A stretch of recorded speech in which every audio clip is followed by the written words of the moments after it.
vabilo, popotnik, pisatelj tudi knjig in organizator številnih potovanj.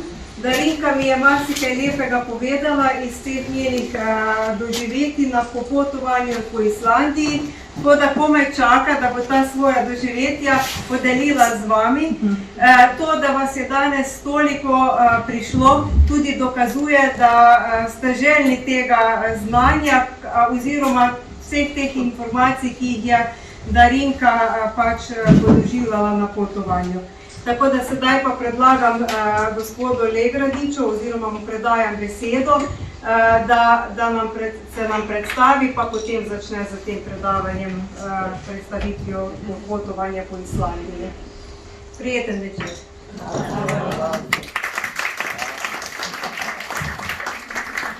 Najlepša hvala za uvodnik. Zelo sem vesel in počaščen, da sem danes tukaj v Brežicah predavatelj ali pa vaš gost.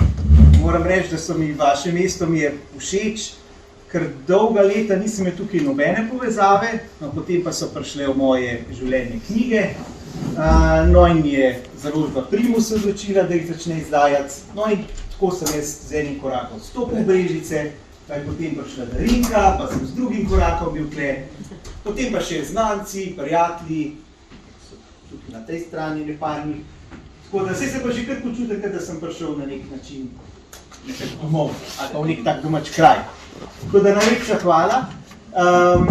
Se pravi, po želji bom danes predaval o Islandiji, in sicer o zimski Islandiji, ki je malo drugačna kot pa celoletna Islandija ali pa Islandija, ki jo mogoče poznate iz kakšnih slik, kjer letijo tisti ptički z varnimi kljuni in tako naprej.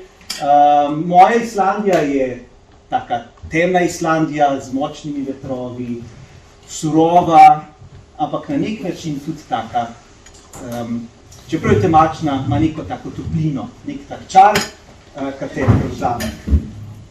Sem še kar malo vstal, ker moram vstati na začetku. Naj začnem tako.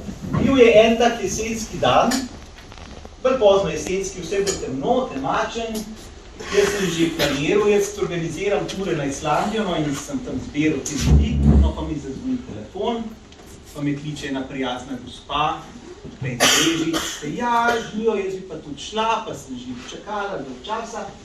No in to je bila Darinka.